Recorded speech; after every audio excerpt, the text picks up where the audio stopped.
now my pleasure to get tonight's reading started by introducing our first reader, nonfiction writer. Welcome, Jerde.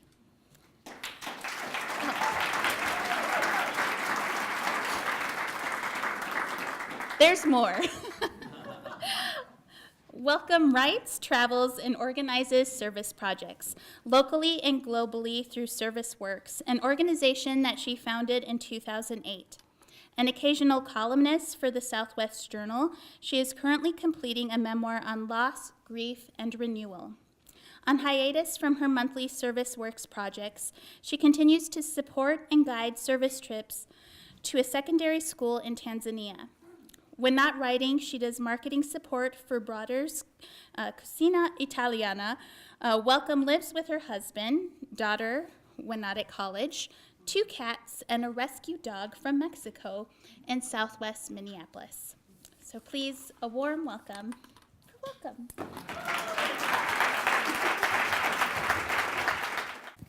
Thank you. Thank you, Vanessa. I want to thank the Loft and the funders who have done this program for so many years, and my mentors in this group, Mark Anthony, Mary, Peter, the group that I work with are talented, generous people. I thank you all for your support. And I have to give a little shout out to my few friends who are in the audience tonight. Thank you for coming, skipping the opening night ceremonies in Sochi. I know you all wanted to go, but thank you for coming. And if I can say anything,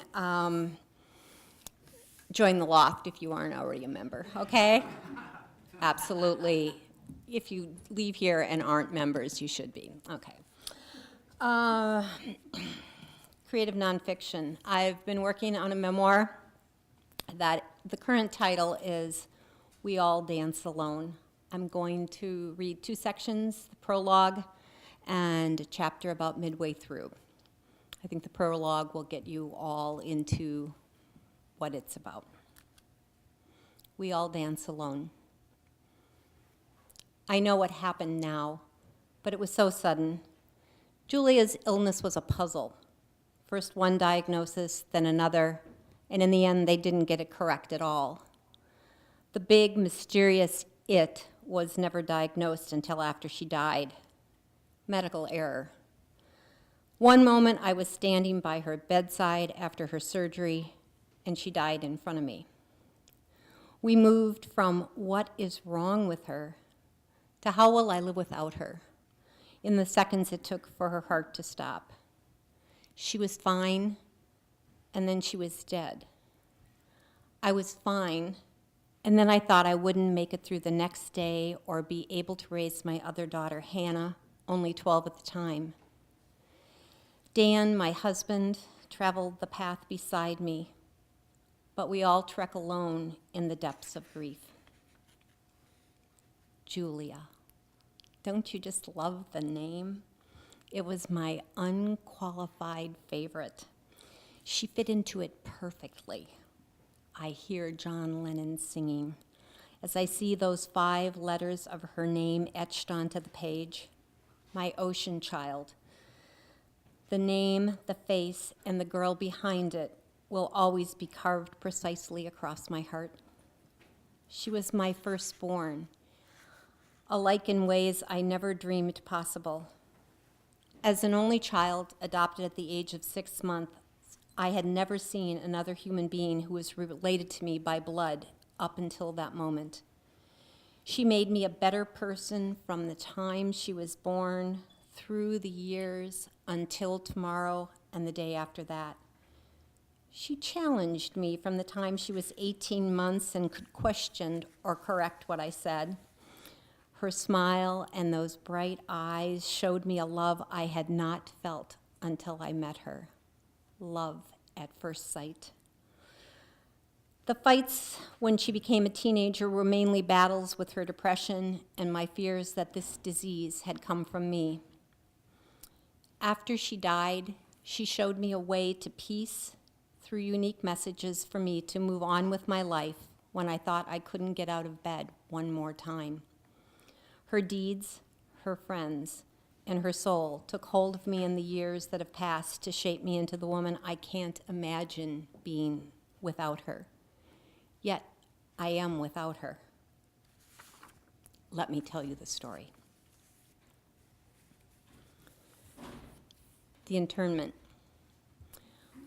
Fall leaves crunch and slightly old smell like that of an attic, lie on the lawn, cover the sidewalk, and color the world in a beauty I do not feel.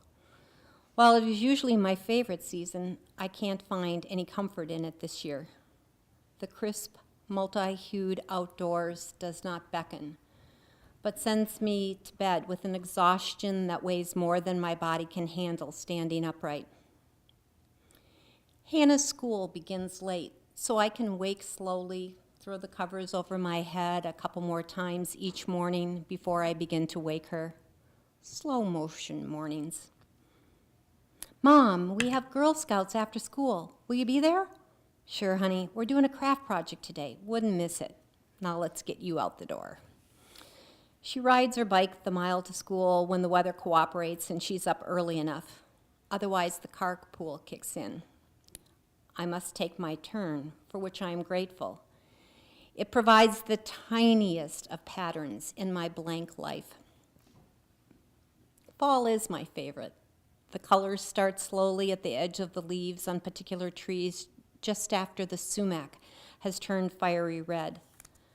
The sugar maples along 48th Street turn yellow 2 weeks before our boulevard maple considers it. The red maple and the towering green ash next to the house will drop their once bright leaves before the stubborn maple near the garage.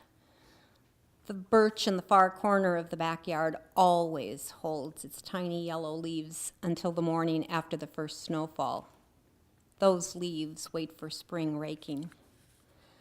Now we wait for the day we can put a box of ashes into the ground. Death takes time. Time to sink in, time for all the rituals to occur, time to sit and stare out at the leaves. October, my birth month, starts with trees making their march toward winter and ends with Halloween, the day before the traditional Day of the Dead, Dia de los Muertos. The past decades of October found us at pumpkin patches and apple orchards with a minivan full of girls and parents celebrating the joys of a stunning fall day. The last days of true orange and yellow warmth before the blue cold of winter. This year, we choose a day and a time to gather a small group of Julia's friends, some of whom were at those pumpkin patches, at a gravesite in Lakewood Cemetery. I'll never plan a wedding for Julia. Instead, we make the invitation list for her interment.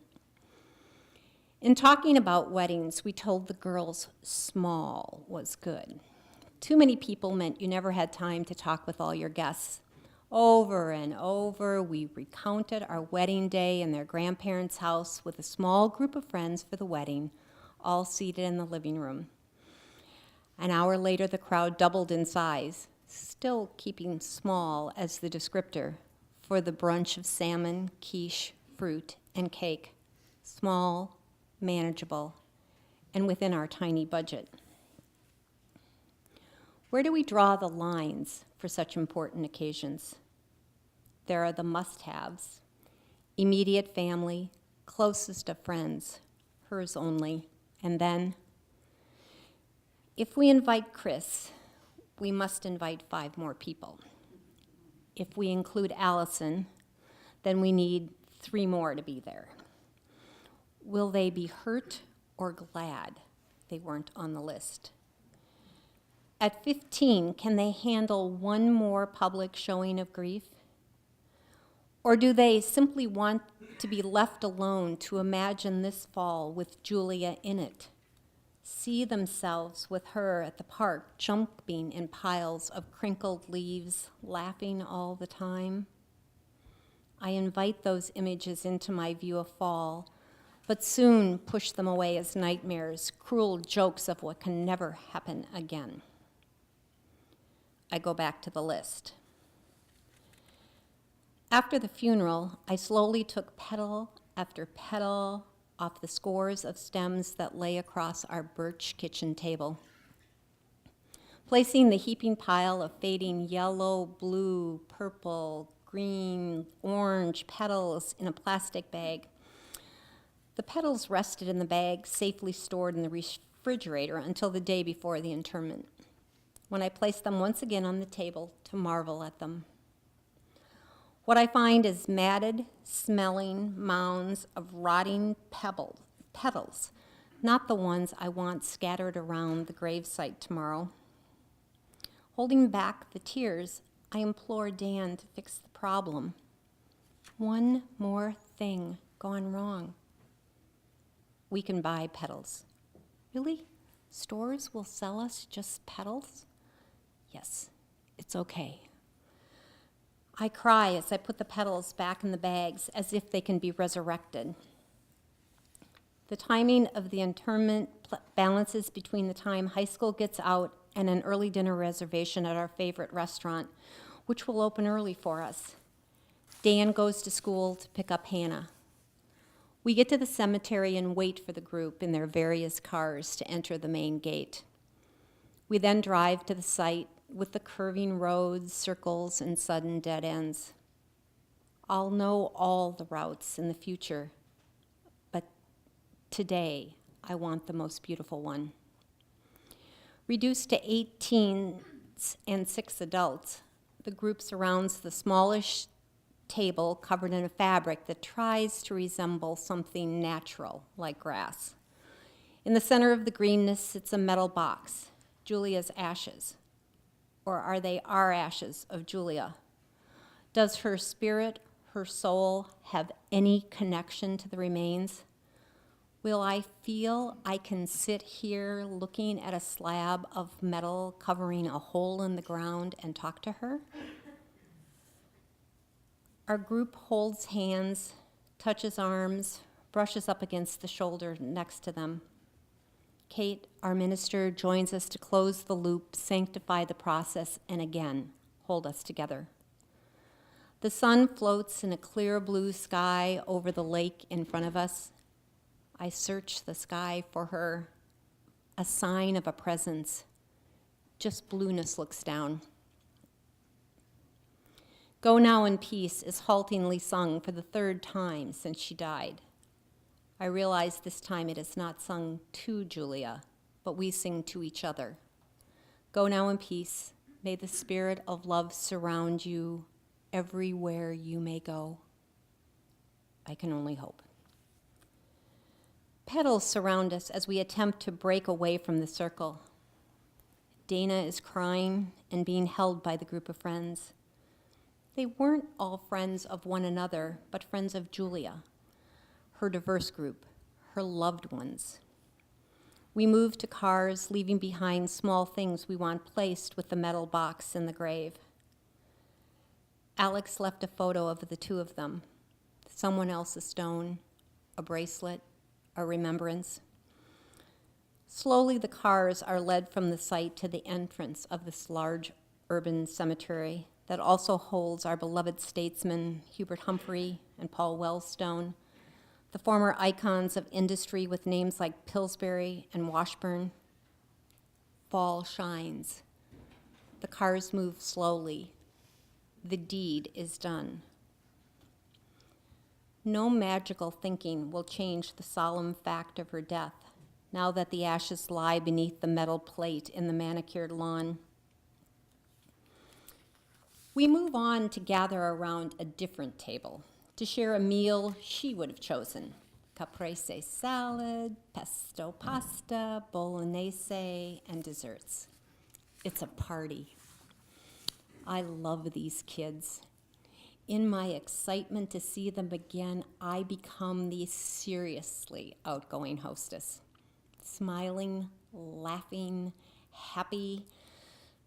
Can I tell them I cry all the time, but I won't today because I'm with the people Julia loved most? Does the wait staff wonder what is wrong with this woman? Katie, Julia's best friend, stops by to tell us she can't stay. She walks out the door to her new life, one she won't be sharing daily with Julia. My heart cracks open in a new place.